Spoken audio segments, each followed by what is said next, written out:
Pernah kepikiran nggak sih apakah sekelompok orang yang lagi kamu teliti itu beneran beda dari populasi yang lebih besar? Contohnya, apa mahasiswa di kelasmu itu rata-rata lebih tinggi dari rata-rata nasional?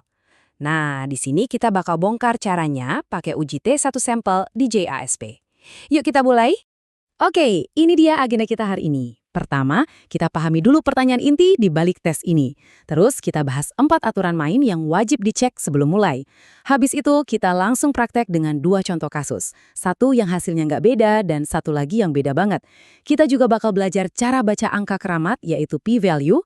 Dan terakhir, gimana cara nulis temuan kamu kayak seorang pro.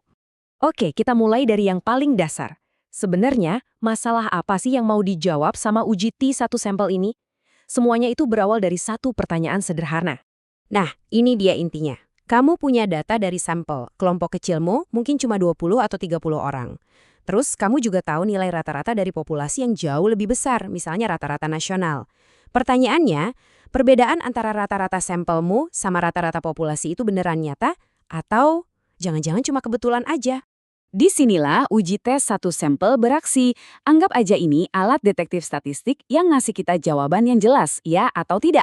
Alat ini secara matematis ngebandingin rata-rata sampel kecilmu dengan rata-rata populasi yang udah ada, buat nentuin apakah perbedaannya itu cukup besar buat dianggap signifikan secara statistik.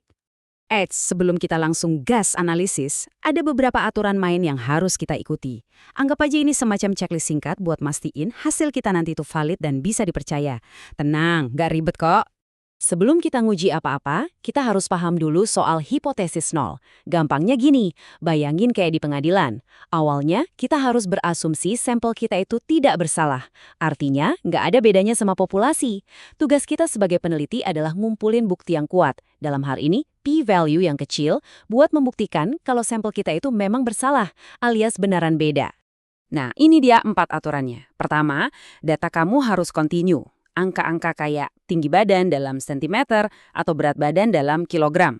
Kedua, tiap data harus independen satu sama lain. Ketiga, dan ini penting banget, data kamu harus terdistribusi normal, alias bentuknya kayak kurva lonceng. Terakhir, nggak boleh ada outlier atau data yang aneh banget yang bisa merusak hasil analisis. Kamu bisa cek ini dengan gampang pakai boxplot di JASP. Tapi, gimana kalau asumsi normalitas tadi nggak terpenuhi? Datanya nggak berbentuk lonceng. Apa langsung gagal? Tenang, statistik itu punya rencana B. Kalau data kamu nggak normal, kita tinggal ganti senjata. Pakai tes lain yang namanya uji peringkat bertanda Wilcoxon. Ini adalah alternatif yang nggak butuh asumsi normalitas. Jadi aman. Oke, cukup teorinya, sekarang kita langsung praktek. Di contoh pertama ini, kita mau ngecek apakah rata-rata tinggi badan sampel laki-laki kita itu beda dari rata-rata nasional di Inggris, yaitu 178 cm. Yuk kita buka JSPS-nya. Kita masukin variabel tinggi ke kotak analisis. Nah, bagian yang paling krusial di sini adalah masukin nilai rata-rata populasinya, yaitu 178 ke dalam kotak nilai uji. Kita juga centang beberapa pilihan tambahan, kayak normalitas buat ngecek asumsi kita dan deskriptif buat ngintip rata-rata sampel kita.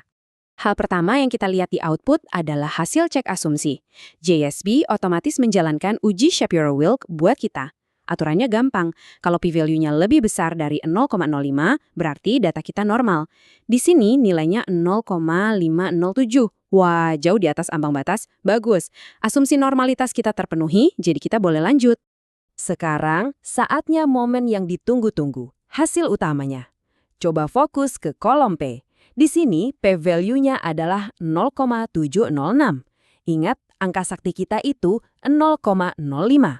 Karena 0,706 ini jauh lebih besar dari 0,05, kita bisa simpulkan kalau hasilnya tidak signifikan secara statistik.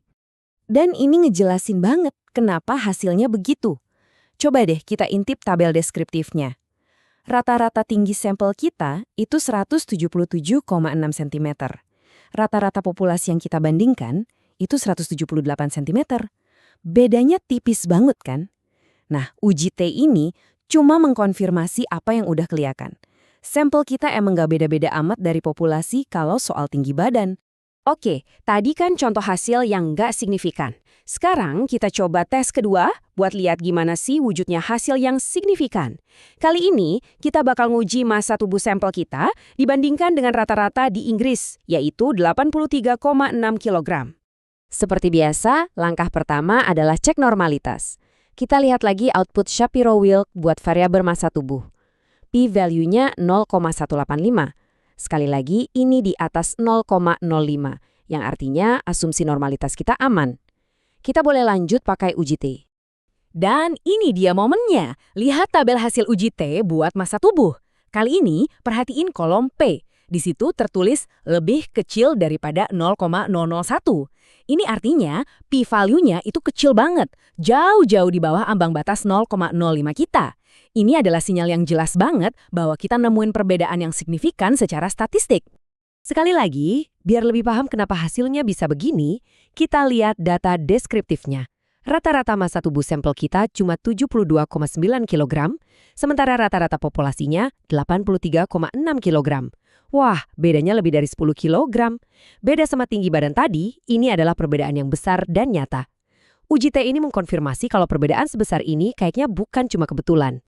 Dari tadi kita udah nyebut-nyebut p-value terus ya, karena ini penting banget. Yuk, kita ambil waktu sejenak buat mastiin kita benar-benar paham aturan mainnya. Jadi, intinya cuma ini. Semuanya berpatokan pada perbandingan dengan angka 0,05. Kalau p-value kamu lebih besar dari 0,05, kayak 0,706 di kasus tinggi badan tadi, artinya hasilnya nggak signifikan. Kamu terima hipotesis 0 dan bilang sampelmu nggak beda. Tapi, kalau p-value kamu lebih kecil dari 0,05, kayak kurang dari 0,001 di kasus massa tubuh, artinya hasilnya signifikan. Kamu tolak hipotesis 0 dan bilang sampelmu benaran beda dari populasi. Sesimpel itu. Oke, kamu udah bisa analisis, udah paham hasilnya. Langkah terakhir, dan ini nggak kalah penting, adalah melaporkan temuan kamu dengan benar, sesuai format standar. Nah, ini dia contoh kalimat laporan yang sempurna. Kalimat ini merangkum semua yang kita temukan dalam satu pernyataan yang ringkas dan profesional.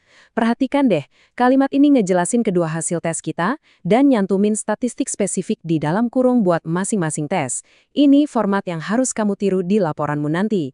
Jadi, angka-angka buat laporan tadi datangnya dari mana? Gampang, semua udah ada di output JASP. Huruf T itu nilai tes statistik. Angka di dalam kurung itu derajat kebebasan atau DF. Dan P itu ya p-value-nya. Tinggal salin tempel aja dari tabel hasil ke laporan kamu. Beres! Jadi, begitulah ceritanya. Dari pertanyaan awal sampai laporan akhir. Sekarang kamu punya alat buat ngebandingin sampelmu dengan dunia yang lebih luas. Jadi, pertanyaan terakhirnya adalah, dengan keahlian barumu ini, kira-kira cerita apa ya yang lagi nunggu buat kamu temukan di dalam datamu sendiri?